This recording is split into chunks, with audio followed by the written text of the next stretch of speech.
Why do we overland? Overlanding isn't just about the gear, the rig, or even about the destination. It's an emotional experience that's hard to capture in words.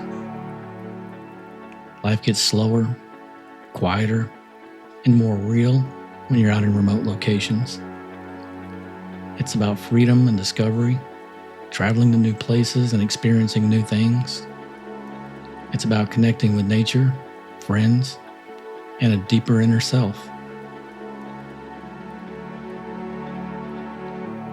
At its core, overlanding is about feeling alive.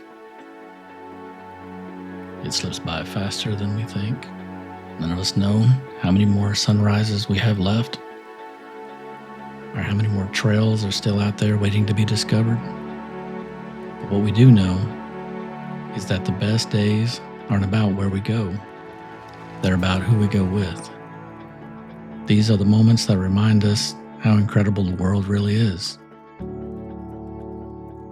The places that take your breath away. If we share it with the people that we care about, well, then I'd say we've lived life right.